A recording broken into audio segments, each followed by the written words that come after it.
When Stan Lee and Jack Kirby introduced the Hulk in 1962, they created more than just a superhero, they crafted a modern myth.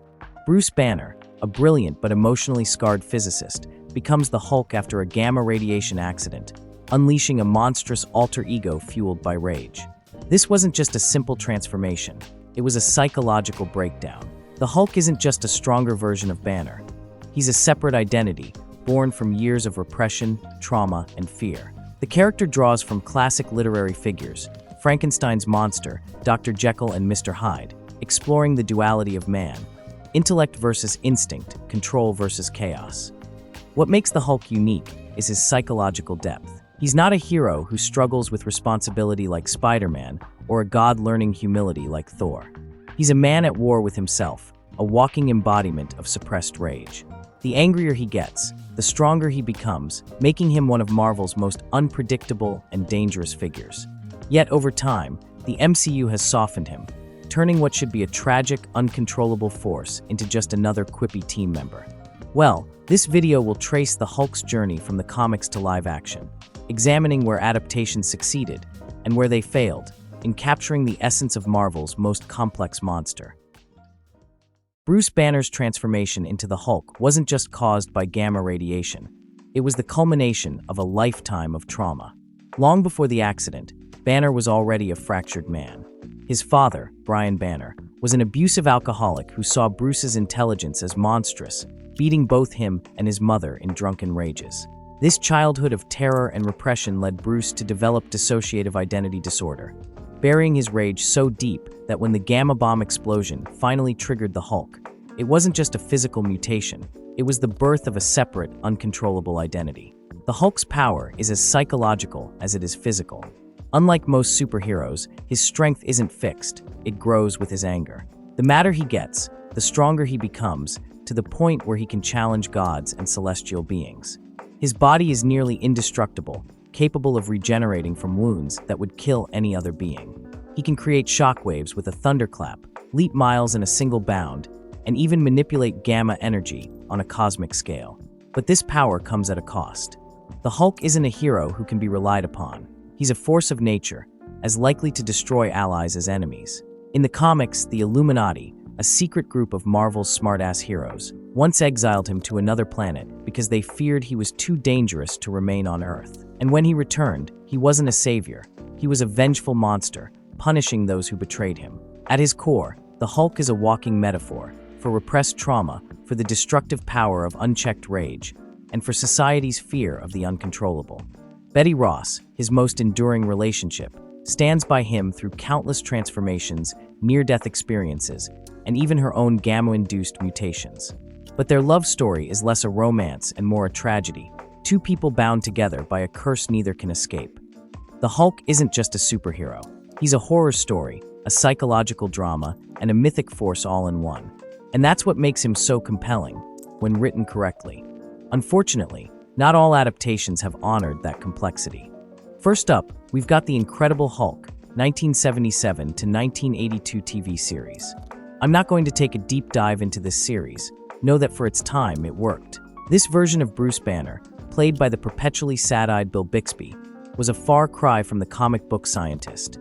Instead of gamma bombs and military conspiracies, we got Banner hitchhiking across America, working odd jobs, and inevitably getting chased by reporters who somehow never noticed that every town he visited ended up with a green giant smashing things. Hulk was less an unstoppable force of nature and more of a really buff guy who growled a lot and occasionally threw a forklift. Maybe because Hulk was played by a bodybuilder covered in green paint. Lou Ferrigno's Hulk was imposing physically, but the series stripped away nearly everything that made the character compelling in the comics. Since CGI wasn't as good back then, they resorted to what was available. There is more to the story, but this is not anywhere close to the Hulk in comics. Ang Lee's Hulk remains one of the most ambitious and misunderstood superhero films ever made. Unlike standard comic book adaptations, this wasn't a simple hero versus villain story. It was a psychological drama wrapped in gamma-radiated body horror, exploring Bruce Banner's trauma through a surreal, almost operatic lens. Eric Bana's Bruce Banner isn't just a brilliant scientist. He's a walking panic attack, so emotionally repressed that he spends his free time delicately tending to desert plants. His transformation into the Hulk isn't merely physical. It's the eruption of decades of suppressed rage, triggered by his father's return. Nick Nolte's David Banner steals the film as a deranged, narcissistic scientist who sees his son as an experiment rather than a human being. Their relationship is less father and son and more creator and monster, culminating in a bizarre, almost Shakespearean climax where David mutates into an electricity-absorbing abomination, forcing Bruce to confront him in a battle that feels equal parts Greek tragedy and Godzilla showdown. The Hulk himself is a paradox, a childlike force of nature capable of both terrifying destruction and unexpected tenderness. He is a newborn both afraid and intrigued by the world, just wanting to feel safe. His strength scales with anger, a rare comic-accurate touch that no other film has fully embraced. At his peak, he grows to 15 feet tall, unleashes shockwaves by roaring, and even fights mutated dogs in one of the film's most surreal sequences. Visually, Lee took risks. Split-screen panels, dramatic Dutch angles, and dreamlike sequences made the film feel like a living comic book. But these stylistic choices, combined with the heavy focus on psychological drama, alienated audiences expecting a more traditional Hulk smash spectacle. Critics dismissed it as slow. Fans complained it wasn't action-packed enough. Yet, 20 years later, this movie has gained a cult following. It's flawed, yes. The CGI hasn't aged perfectly, and some narrative choices are baffling. But it's also one of the few superhero films that truly grapples with its character's trauma rather than glossing over it. It's not a perfect adaptation, but it's arguably the most interesting take on the Hulk ever put to screen, a film that dared to ask, what if the real monster was the family that created him? I didn't come here to see you. I came here to see my son. My real son. The second attempt at the Hulk arrived in 2008, directed by Louis Leterrier and starring Edward Norton as a more grounded, survivalist version of Bruce Banner. Unlike Ang Lee's psychological deep dive, The Incredible Hulk opts for a straightforward action thriller structure. Part fugitive drama, part military chase, with a climactic monster brawl that remains one of the MCU's most visceral fights to date. The film opens with a brilliant, wordless montage that efficiently covers Banner's origin, gamma accident, first transformation, destruction of the lab, before dumping us into his life on the run. 5 years later, he's hiding in the favelas of Brazil, practicing breathing techniques to control his heart rate and working menial jobs under the radar. This is a Banner who isn't just haunted by his condition. He's adapted to it like a soldier in a war zone. The military's pursuit of him isn't just a plot device. It's a constant, suffocating threat. When a single drop of his blood contaminates a soda bottle, leading to a civilian's death, General Thaddeus Ross sees it as proof that Banner is a walking biohazard. What follows is a relentless chase sequence through Rio, where Banner isn't just evading capture. He's fighting to keep the monster inside him from erupting. The tension in these early scenes is palpable. When soldiers corner him in the bottling plant, guns trained, and when the Hulk finally emerges, it's terrifying. This is the last time the Hulk would ever feel truly dangerous in the MCU. His first full appearance is a masterclass in suspense, shadowy corridors, panicked soldiers, and the distant sound of something big moving in the darkness. When he finally steps into the light, it's not as a hero, but as a force of destruction. He doesn't just fight the military, he hunts them. It's a rare moment where the MCU acknowledges that the Hulk isn't just strong, he's a nightmare. Even in daylight, the film doesn't shy away from his brutality. Campus Battle, where he tears through Humvees and tanks, feels like a disaster movie, and the military's desperation becomes clear. They're not fighting a man, they're trying, and failing, to contain a natural disaster. The film's climax, a brutal showdown between Hulk and Abomination, remains one of the MCU's best fights precisely because it doesn't hold back. This isn't a polished, choreographed duel. It's two monsters tearing through Harlem, using whatever they can grab as weapons. Hulk smashes car doors into Abomination's skull, chokes him with a chain, and even mimics his opponent's fighting style mid-battle, showing a level of tactical thinking later MCU versions would abandon. The Incredible Hulk exists in an awkward space, too serious to match Iron Man's quippy charm, too action-driven to explore Banner's psyche like the 2003 film. Edward Norton's performance is underrated. He plays Banner as a man constantly on the edge, his intelligence warring with his fear of what he might do. But the script gives him little room to breathe, reducing Betty Ross to a love interest with no agency and General Ross to a one-note antagonist. Still, for all its flaws, this film understood one thing the later MCU would forget. The Hulk is at his best when he's scary. Before he became a punchline, before he was Professor Hulk, there was a version of this character that made soldiers piss their pants just by growling. And that's the Hulk worth remembering. Is that it? Blonsky, pull back now. Pull back! Is that all you got?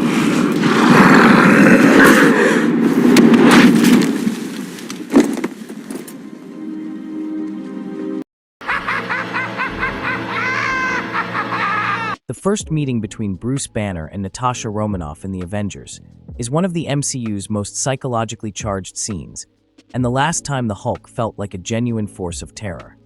When Natasha finds Banner in Kolkata, he's not just hiding from the world, he's hiding from himself. Mark Ruffalo's performance is layered with quiet dread. His eyes dart to the windows, his body language coiled like a spring. He knows S.H.I.E.L.D. has snipers positioned outside, and he knows what will happen if they try to take him by force. The tension is palpable. Banner isn't just a scientist on the run. He's a man who has accepted that he's a walking catastrophe. Natasha, usually unflappable, lets her mask slip for a moment when Banner warns her. Her hesitation is subtle but telling. She's been briefed on the Hulk, but no dossier can prepare her for the reality of Banner's self-loathing or the monster lurking beneath. He needs you on this. He needs me in a cage. No one's gonna put you in a Stop lying to me! Payoff to this tension comes later, aboard the Helicarrier. When Loki's mind-controlled agents attack, Banner's transformation isn't heroic, it's horrifying. The camera lingers on Natasha's face as she realizes what's happening. The man she's been cautiously bonding with is gone, replaced by something primal and uncontrollable. The Hulk doesn't just smash, he hunts. He chases Natasha through the ship like prey, his growls echoing in the claustrophobic corridors. For a brief moment, the MCU lets the Hulk be what he's meant to be, a nightmare. Scarlett Johansson sells the terror perfectly. This isn't a superhero movie anymore, it's a horror scene. And then abruptly, the tension evaporates. By the Battle of New York, the Hulk is a controlled weapon. His "I'm always angry" line is cool, but it undermines the earlier stakes. How does a man who just lost control hours ago suddenly have mastery over his rage? The comics explain this duality through Banner's dissociative identity disorder. Hulk is a separate consciousness, not just a mood swing. The MCU glosses over this, reducing the Hulk to a green wrecking ball who follows Captain America's orders. The Natasha who trembled before him now treats him as a reliable ally, with no reckoning of the trauma he inflicted on her. This scene was a missed opportunity to explore the Hulk's complexity. Imagine if Natasha's fear had lingered, if the team had to grapple with the reality that their heaviest hitter was also their biggest liability. Instead, the MCU opted for crowd-pleasing smash-ups over psychological depth. The Hulk's terrifying potential, teased so brilliantly in that Helicarrier sequence, was neutered almost immediately, paving the way for his eventual devolution into comic relief. My final verdict: a masterful setup with a fumbled payoff. The Natasha-Hulk dynamic started as one of the MCU's most compelling relationships, a dance between a woman who controls everything and a man who controls nothing. But by the third act, it was just another superhero team-up. In case you needed to kill me, but you can't. I know, I tried. I got low. I didn't see an end, so I put a bullet in my mouth and the other guy spit it out. Age of Ultron had the potential to deepen Bruce Banner's arc, but instead, it diluted the Hulk's menace while forcing an awkward romance with Black Widow, one that felt unearned and ultimately went nowhere. After the Avengers established the Hulk as somewhat of an uncontrollable force of nature, Age of Ultron reduced him to a plot device. The film's most glaring misstep was the Hulkbuster fight, where Tony Stark, in a specialized suit, managed to subdue the Hulk. In the comics, the Hulk's strength is near limitless when enraged. He's capable of tearing through armies, surviving planetary destruction, and even battling cosmic entities. Yet here, he's taken down by a single Iron Man suit, undermining the very premise of the Hulk as the team's last resort. If Stark's tech can neutralize him, why even keep him around? They'll come for you. I have an army. We have a Hulk. This line had weight then, because we've all have seen what the Hulk can do. Even if Hulk, 2003, is not canon, the Incredible Hulk is, so yes, Hulk can take on an entire army on his own. But now, I don't think so anymore. That said, the film does offer one compelling moment. Hulk's horror at the destruction he caused in Johannesburg after being mind-controlled by Wanda Maximoff. Unlike previous rampages, this time, Banner remembers what he did as the Hulk. He knows he hurt innocent people. And Hulk was finally given a moment to feel something. This leads to his refusal to transform again, even when the team desperately needs him in Sokovia. It's a rare moment of psychological depth in a film that otherwise glosses over his trauma. The relationship between Natasha and Bruce is where the film stumbles hardest. In The Avengers, their dynamic was tense and intriguing. Natasha was rightfully wary of the Hulk, and Banner's self-loathing made him a tragic figure. But Age of Ultron pivots abruptly into romance, with Natasha suddenly positioned as the only one who can calm the Hulk. Why it doesn't work? Lack of build-up. Their connection in The Avengers was professional, even adversarial at times. There was no prior hint of romantic interest, making their sudden flirtation feel unearned. Undermining Natasha's agency.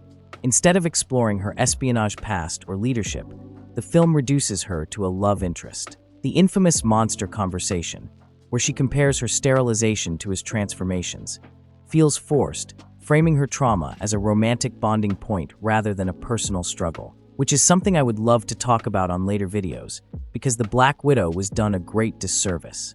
No payoff. The romance is abandoned almost immediately. By Infinity War, it's reduced to an awkward glance, and Natasha's death in Endgame doesn't even acknowledge their past connection. The film's strongest Hulk moment comes at the end, his decision to leave Earth. After Johannesburg and the battle in Sokovia, Hulk realizes he's a liability, not an asset.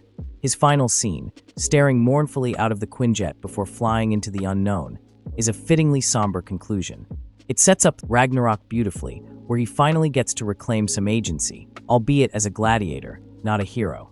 My final verdict: Age of Ultron had glimpses of a deeper Hulk story, his guilt, his fear of his own power, his self-imposed exile. But these were overshadowed by a rushed romance and inconsistent power scaling. The film's greatest sin wasn't just weakening the Hulk, it was wasting his potential as Marvel's most tragic figure.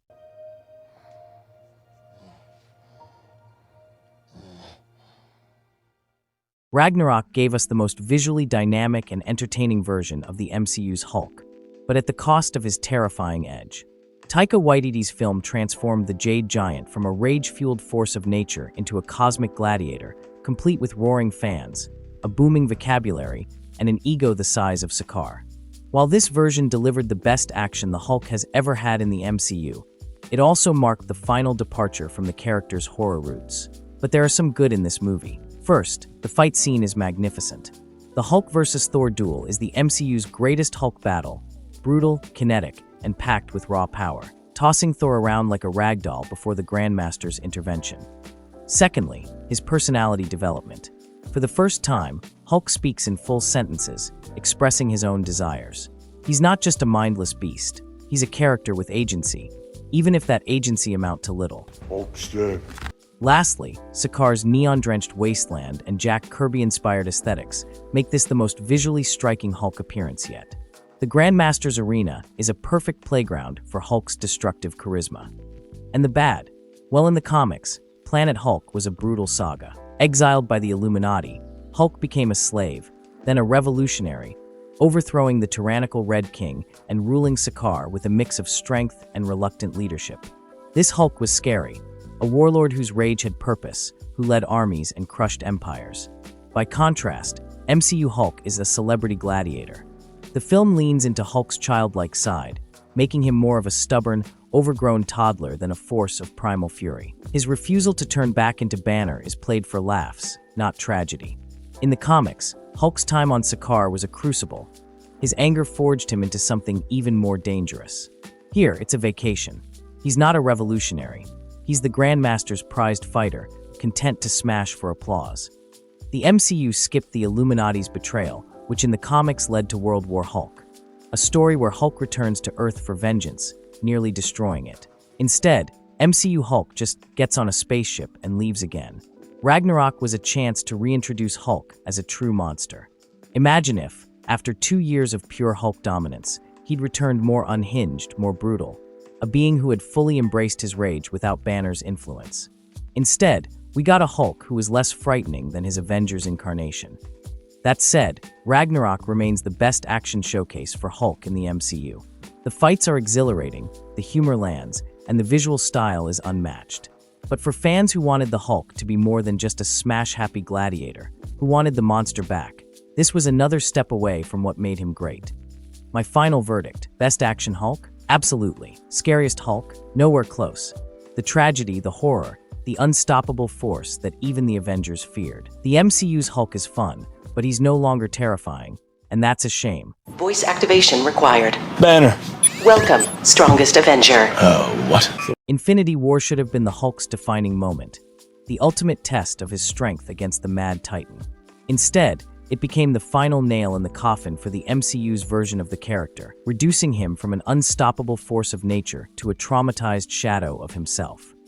The film opens with Thanos decimating the Asgardian refugees, and for a brief moment, it seems like the Hulk might actually stand a chance. The Hulk, who has always defined himself by his strength, meets someone stronger, and it shatters him. What follows is one of the most fascinating, yet underexplored, aspects of the movie. Banner's desperation as he realizes the Hulk is refusing to come out.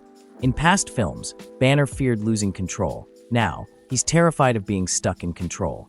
The dynamic has flipped. Hulk, once the uncontrollable beast, is now the one hiding, leaving Banner to face Thanos' forces as a powerless scientist. This should have been a goldmine for character development. Comic Banner is a man haunted by self-loathing, constantly wrestling with the monster inside him. A loss like this would have sent him spiraling, panic attacks, guilt, maybe even another suicide attempt to get out the Hulk. Instead, MCU Banner reacts with quippy frustration, treating the Hulk's absence like a bad Wi-Fi connection rather than an existential crisis. The few times Hulk does surface, it's just to snarl at Banner. The directors confirmed that Hulk isn't scared. He's done being Banner's weapon. Refuses to help Banner because he believes that Banner only uses the Hulk to solve problems. Hulk, I think, is starting to perceive himself as who should control the host body because he doesn't feel like Banner brings an awful lot to the table. It's a very stupid concept. For a moment where the world's fate is at hand and countless lives lost, it was for Hulk to be a big, stubborn baby. Even people that Hulk considers friends, he leaves them alone to die. Issues here, but if you're gonna appear at any moment, now would be a hell of a good time. No! Banner only want Hulk for fighting! So what? You like to fight. Banner hate Hulk! I don't hate you. You're more of an Avenger than I am. I love you. No, you don't! Hulk just wanna live! I live too, man. Me too! So let's live. People were going to die! Hulk could have made a difference in a lot of ways in the Infinity War, but the writers got lazy.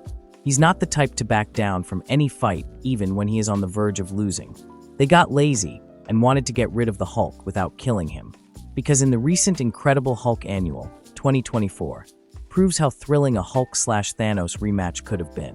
In that story, Hulk doesn't win clean. He fights dirty, biting, sucker punching, and refusing to stay down. He doesn't need to beat Thanos, just make him bleed, show that even gods can fear the monster. MCU Hulk never gets that moment. Instead, he's benched for the entire war, leaving Banner to awkwardly pilot the Hulkbuster armor like a kid playing dress-up in his dad's suit. My final verdict: the psychological weight of Infinity War, Banner's terror, Hulk's rebellion, is glossed over in favor of a quippy, gamma-powered nerd. It's a shame, because the bones of a great story were there. Banner's helplessness, forced to confront life without his other half. Their fractured dynamic, no longer master and monster, just two broken halves refusing to work together. Instead of exploring this, the MCU moved on, leaving one of its most complex characters reduced to a punchline. The Hulk deserved better. Thanos didn't just beat him, he broke him. And the MCU never let him heal. Dude, you're embarrassing me in front of the wizard. I'm sorry, either I can't or he won't. It's all right. Like, I don't... Hey, stand down. Keep an eye on him. Thank you. Endgame marked the culmination of Bruce Banner's arc in the MCU, merging his intellect with the Hulk's body to create Smart Hulk. On paper, this should have been the character's zenith, a perfect fusion of brains and brawn. Instead, what we got was a watered-down, quippy version of the Hulk who felt more like a plot device than a natural evolution of the character. I did say they wanted to get rid of him, so they did it off-screen and gave us a half-assed explanation as to why. Now, I have 3 problems with MCU's Smart Hulk. 1. He gains strength without stakes. In the comics, Professor Hulk retains the raw power of the Savage Hulk while gaining Banner's intelligence. He's not just smart, he's strategic, capable of outthinking foes like Tony Stark in certain scenarios. In Endgame, Smart Hulk is strong enough to wield the Infinity Stones, a feat in itself, but his physicality is downplayed. He doesn't engage in any major fights. 2. His intellect is without innovation. Comic Professor Hulk is a scientific powerhouse, often solving problems in ways even Tony Stark can't. In Endgame, Smart Hulk can't even crack time travel without Tony's help. Let me guess, he turned into a baby. We had to attach each neuron non-sequentially. Why didn't you just reprogram the synapses to work collectively? Because we didn't think of it? He's supposed to be very smart. This undermines Banner's established genius and reduces him to a sidekick in his own arc. 3. His emotional depth is reduced to quips. Comic Banner's merger with the Hulk is fraught with tension. Even as Professor Hulk, he grapples with the remnants of his rage and trauma, making him a complex, layered character. MCU Smart Hulk, by contrast, is too adjusted. He's cheerful, dabbing, and cracking jokes. A far cry from the man who once put a bullet in his mouth to escape his curse. The film skips over the psychological toll of merging with the Hulk, opting for a shallow, happily ever after resolution. Smart Hulk's arm was permanently damaged from using the Infinity Gauntlet, but in the comics, Hulk's durability and regeneration are on a completely different level. He would have been healed almost immediately. My final verdict: the MCU's Professor Hulk isn't bad, he's just bland. He's a functional tool for the plot rather than a compelling character. Comic Professor Hulk was a tactical genius who could still throw down when needed. MCU Smart Hulk is a glorified lab assistant who occasionally flexes. By smoothing out all his edges, the MCU robbed Banner of his tragedy and the Hulk of his strength. The real tragedy? This was the Hulk's last major appearance. He deserved better than a punchline. I put the brains and the brawn together, and now look at me. Best of both worlds. The Hulk's live-action journey has been a mix of brilliance and missed opportunities. Ang Lee's 2003 psychological drama remains the deepest exploration of the character, treating Bruce Banner's transformation as a tragic study of repressed trauma and family dysfunction. The 2008 MCU version came closest to the comic's raw power, delivering terrifying transformations and brutal fights, though hampered by studio compromises. Sadly, subsequent appearances steadily weakened the character. The Avengers films reduced him from an uncontrollable force to comic relief, culminating in the neutered Professor Hulk, who traded menace for awkward humor. By the time of She-Hulk, what was once Marvel's most complex character had become a watered-down shadow of his former self. Almost all his good attributes were given to Tony Stark. Let me explain. Hulk being the last resort doesn't hold anymore, since he got his ass handed to him by Tony. He is a really dumb character compared to how he started, not getting anything done without the help of Tony. And even the snap isn't a big feat anymore since Tony did the same thing with as much of a twitch. With Spider-Man brand New Day staring him, I just hope the MCU can course-correct their mistakes, as they are seen to do for some of the characters in Thunderbolt. They could bring Savage Hulk back, or stick with Professor Hulk, but give a little bit of an edge. While glimpses of greatness appeared in earlier films, the MCU ultimately failed to deliver the Hulk story this iconic character deserved, one that balanced his immense power with the psychological depth that makes him so compelling. The true tragedy isn't that the Hulk lost fights on screen, but that he lost what made him special.